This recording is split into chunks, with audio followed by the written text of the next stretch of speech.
안녕하십니까. 자, 민법 요획파, 민법 총칙 마지막 부관, 조건과 기한할 차례입니다. 특히 여기는 조문 꼭 암기하시라 그랬어요. 제가 147조부터 154조까지. 물론 154조는 준용 규정입니다. 기한에다가 148조와 149조를 준용한다라고 돼 있어요. 결국 이제 조문 암기해야 되는 거죠. 148조가 뭔지, 149조가 뭔지를 암기하고 그걸 기한에 적용하는 게 154조입니다. 조문을 암기하시더라도 부관 문제는 거의 다 맞출 수 있어요. 한 70%가 조문을 출제합니다. 한 문제가 출제가 되죠. 자, 부관이 뭐예요?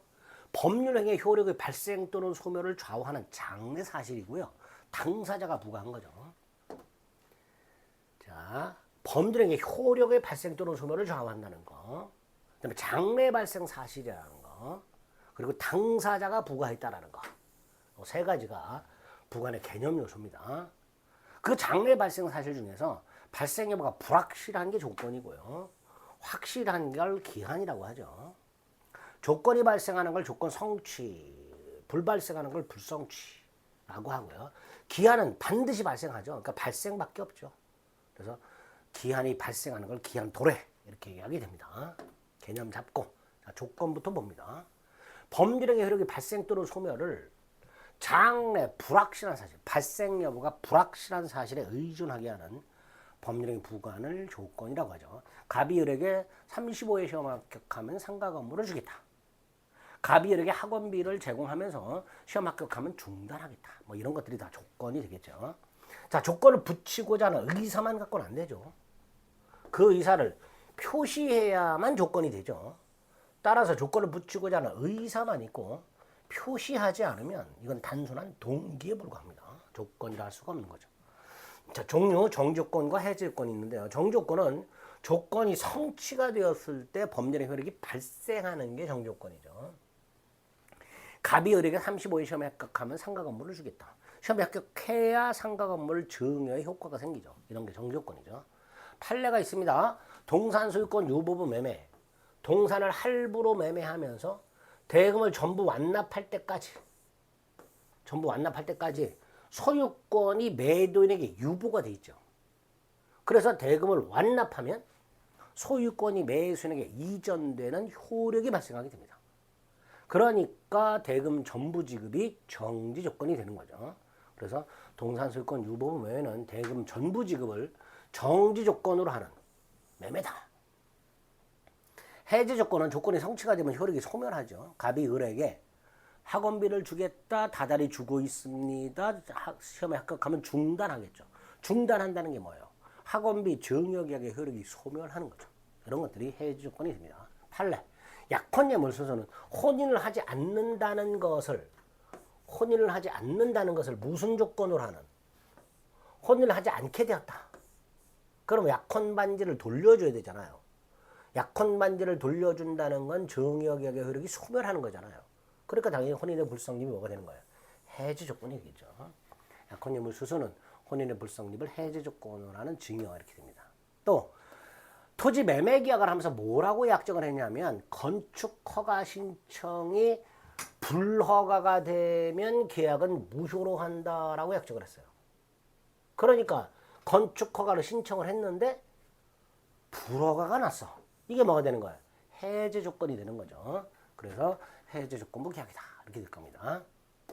수의 비수의는 몰라도 되고요. 구별. 조건에 탈을 썼지만 조건이 아닌 거. 가장 조건이라고 보통 부르죠. 세 가지를 암기하셔야 됩니다. 151조. 조건이 선량한 풍속, 기타 사회 질서에 위반한 것 불법 조건이라고 부르죠. 자, 요거는 뭘 기억해야 돼요? 조건만 무효가 되는 게 아니라 법률행위 자체가 무효가 됩니다. 그래서 증여하면서 만약에 첩에게 증여하면서 부첩 관계가 종료가 되면 증여한 걸 반환하기로 약속을 했다. 그럼 뭐예요? 부첩 관계의 종료가 증여계약의 해제 조건이 되는 거죠. 그럼 받은 사람은 헤어지고 싶어도 헤어지지 못하죠. 개인의 자유를 지나치게 제약하는 반사회적 조건이 됩니다. 따라서 이 증여는 조건만 무효가 되는 게 아니라 증여 자체가 무효가 됩니다. 그럼 151조 2항. 조건이 법률의 당시에 이미 성취, 기성조건이라고 부르죠. 그 기성 조건이 정조건이다. 그러면 기정조죠. 조건 없는 행위로 유효. 그 기성 조건이 해제 조건이면 기해 무효. 법률행위는 무효가 되죠. 반면에 조건이 법률의 당시에 이미 성취할 수 없는 것 불능 조건이라고 하죠. 불능 조건이 해제 조건이다. 불해 조죠. 조건 없는 행위. 불능 조건이 뭔가 빠졌네요. 불능 조건이 정조건이면 그 행위는 무효가 되죠. 150조 3항에 뭐가 좀 빠졌습니다. 조건이 법률의 당시에 이미 성취할 수 없는 경우에 그 조건이 해제 조건이면 조건 없는 법률행위로 하고 여기가 뭐 빠졌어요? 그 조건이 정조건이면 그 법률행위는 무효로 한다. 여기 빠졌습니다. 어쨌든 기정조, 기해모, 불정무, 불해조 암기를 꼭 하셔야 되고요. 4번 아무 행위나 조건을 붙일 수는 없습니다. 조건은 주로 재산상 법률행위에 붙입니다. 따라서 가족과 같은 혼인과 같은 가족법상 행위 또 업무를 발행하거나 수표를 발행하는 행위 그 다음에 단독행위 여기에는 원칙적으로 조건을 붙일 수 없습니다. 이걸 조건에 친하지 않은 행위라고 합니다. 가족법상 행위 취소와 같은 단독행위 엄수표행위 가단호수 이렇게 돼요. 단독행위 중에서 상대방이 동의한 경우 또는 채무 면제와 같이 상대방에게 이익만을 주는 경우 이럴 때는 예외적으로 조건을 붙일 수 있다. 그래서 판례 중에 하나가 언제까지 이행하지 않으면 계약은 해제된다 라고 통지한 경우 이게 뭐예요? 해제권을 미리 행사한 거죠. 근데 그 해제권 행사의 효력 뭐죠? 계약 소멸. 언제 발생해요? 이행하지 않으면 발생하죠. 그러니까 이행하지 않는다가 뭐가 되는 거예요? 정지 조건이 되는 거죠. 결국 언제까지 이행하지 않으면 계약을 해제한다, 계약이 해제된다라는 통지는 그때까지 이행하지 않는 것을 정지 조건으로 하는 해제권 행사가 되는 거죠. 그죠? 그래서 예외적으로 이렇게 조건을 붙일 수 있는 경우가 있더라. 조건부 행위 효력. 자, 정조건은 조건부 행위 효력 둘로 나누죠. 조건 성취 전과 후로 나누죠. 성취 전에 어때요? 조건부 권리 침해하면 안 되죠. 즉 조건 인행의 당사자는 조건 성부가 아직 미확정인 동안에 조건 성취로 인하여 생길 상대방이 이걸 해하지 못하고 만에 하나 조건부 권리를 침해하게 되면 상대방은 조건이 성취된 후에 손해배상을 청구할 수 있게 됩니다. 또 2번 조건부 권리는 일반 규정에서 처분할 수도 있고 상속할 수도 있고 보존, 이 보존과는 뭐가 기억나야 돼요? 갑이 을에게 35회 시험에 합격하면 상가 건물을 주겠다. 부동산에 관한 정조건부 권리를 갖고 있죠. 이거 뭐 할 수 있다? 가등기 할 수 있게 됩니다. 부동산에 관한 정조건부 권리를 가등기 할 수 있다. 보존. 담보로 할 수도 있죠. 그 다음 반신행위라고 해서 조건 성취로 인해서 조건이 성취가 되면 불이익을 받을 당사자가 야비하게 신형실에 반해서 조건 성취를 방해하면 상대방은 성취를 주장할 수 있고 이익을 받을 당사자가 야비하게 성취시키면 상대방은 불성취를 주장할 수 있도록 해놨죠. 주문 암기하시고 특히 성취한 것으로 주장할 수 있다 해서 언제 성취한 걸로 볼 것이냐. 조건 성취로 인해서 불이익을 받을 당사자가 야비하게 조건 성취를 방해하면 상대방은 성취를 주장할 수 있는데 여기서 언제 성취한 걸로 볼 것이냐. 판례 암기. 조건 성취를 방해하는 행위가 없었다면 조건이 성취되었을 것이다 라고 추산되는 때 그대로 기억합니다. 조건 성취를 방해하는 행위가 없었더라면 조건이 성취되었으라 추산되는 때. 그 다음 조건이 성취가 됩니다. 효력. 정조건은 조건이 성취한 때부터 효력이 생기니까 장래요. 해지 조건은 조건이 성취한 때부터 효력을 잃으니까 역시 장래효죠. 다만 당사자가 조건 성취 효력, 법률행위 효력이 발생 또는 소멸을 그 성취하기 전에 소급시키자 라고 했을 때는 그 의사에 따라서 소급표가 인정될 수 있습니다. 그래서 소급해서 효력이 생기거나 소급해서 효력이 상실될 수도 있습니다. 주문 그대로 암기합니다. 마지막 입증 책임. 어떠한 법률 행위에 정지 조건이 붙어 있는지가 문제가 다퉈지고 있을 때, 정조건, 즉 어떤 법률 행위가 정지조건부 행위냐가 다퉈지고 있을 때, 그 행위가 정조건부 행위에 해당한다는 사실은, 이 행위는, 이 계약은 정조건부 계약이다 라는 사실에 대해서 그 효과 발생을 다투려는 자, 즉 무효 주장자가 증명해야 됩니다. 다시 말해서 어떤 행위에 조건이 붙어 있다는 사실에 대해서는 그 행위에 조건이 존재한다고 주장하는 자, 이 사람이 증명해야 됩니다. 그게 반가로 1번과 같은 의미입니다. 어떤 행위에 정조건이 붙어 있다 라는 게 다퉈지고 있을 때 정조건이 붙어 있다는 사실을 무효 주장자가 증명해라 라는 말은 어떤 행위에 조건이 붙어 있다는 사실에 대해서는 그 붙어 있다는 사실을 주장하는 자, 그 행위에 조건이 존재한다고 주장하는 자, 그 사람이 증명해야 된다 이런 뜻이에요. 반면에 정지 조건부 행위에서는 뭐가 다퉈질까요? 조건이 성취됐냐 안 됐냐가 다퉈지고 있을 거예요. 그럴 때는 조건이 성취되었다는 사실을 효력이 확정되었음을 주장하는 자, 즉 유효 주장자, 권리 주장자, 그 사람이 증명하라. 입증 책임. 대단히 어려운 판례니까 그대로 암기하시기 바랍니다. 기한. 범죄의 효력이 발생 또는 소멸을 장래 발생 여부가 확실한 사실에 의존케 한다고 했죠. 시기 종기가 있습니다. 시기는 효력이 생기는 거고 종기는 효력이 소멸하는 건데 이렇게 계약을 했네요. 임대차 계약을 할 때 기간을 언제부터 언제까지 정할 텐데 언제까지를 뭐라고 했냐? 이 목적물을 임차인에게 매도할 때까지라고 정했어요. 근데 이 매도 여부는 불확실하잖아요. 팔 수도 있고 안 할 수도 있잖아. 따라서 임차인에게 매도할 때까지는 기한이 아니죠. 즉 종기가 아니에요. 결국 이 임대차 계약은 시기만 있지 종기가 없는, 즉 기간의 약정이 없는 임대차 이렇게 되겠죠. 기간의 약정이 없는 임대차. 그럼 확정기한과 불확정기한이 있는데 확정기한은 날짜가 확실한 거고 불확정기한은 날짜가 불확실한 거예요. 성년이 되면 확정기한, 개가 죽으면 불확정기한 이렇게 되죠. 그런데 이 불확정기한이 정조건과 사실은 구별이 좀 어렵습니다.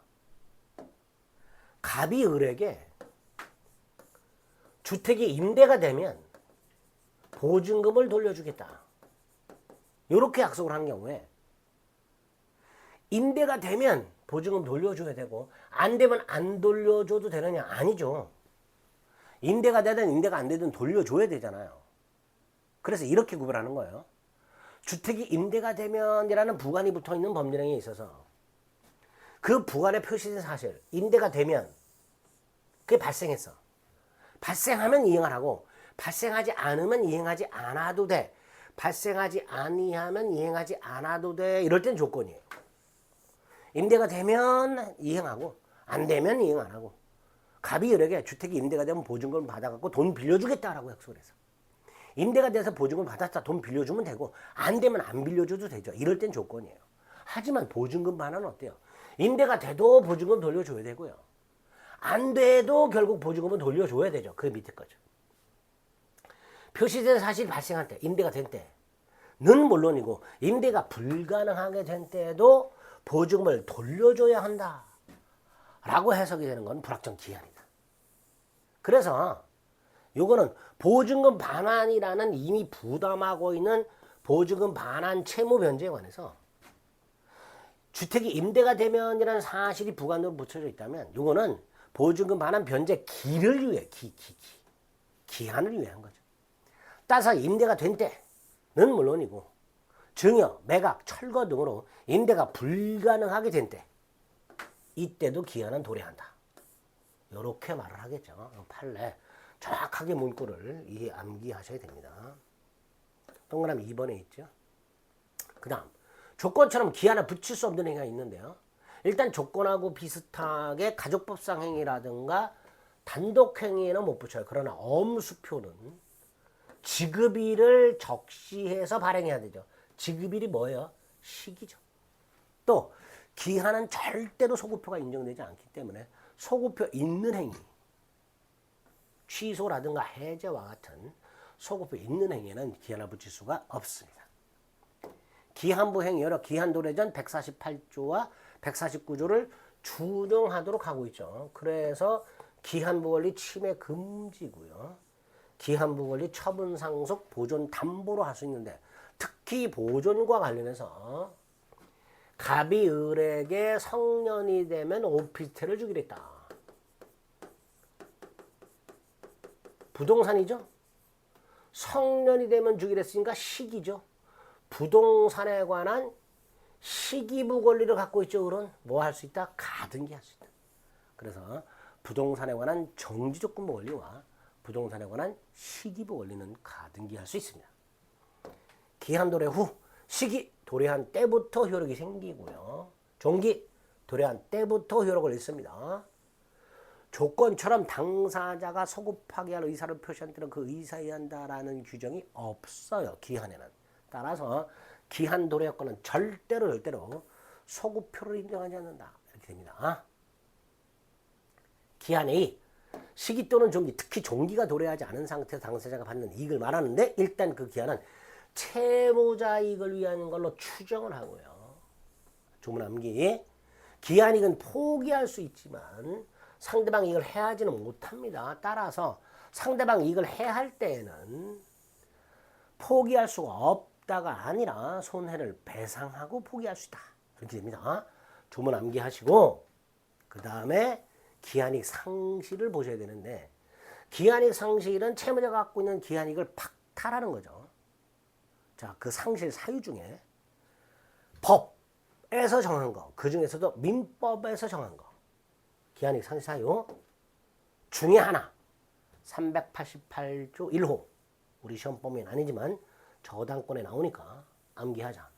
채무자가 담보로 손상감소 멸실하게 한 때 채무자는 기한이익을 상실하게 됩니다.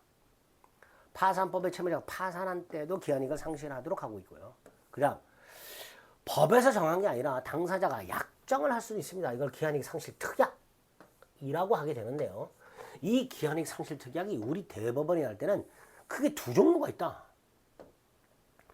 그 기한이익 상실 특약에서 정한 사유가 발생하면 채권자가 굳이 주장하거나 청구하지 않더라도 즉시 당연히 기한이익이 상실돼서 기한이 도래하는 정지조건부 특약이라는 게 있고요. 반면에 그 사유가 발생했다 하더라도 바로 기한이 도래하는 게 아니라 채권자가 당신은 기한이익을 상실했습니다. 원금을 내놓으세요.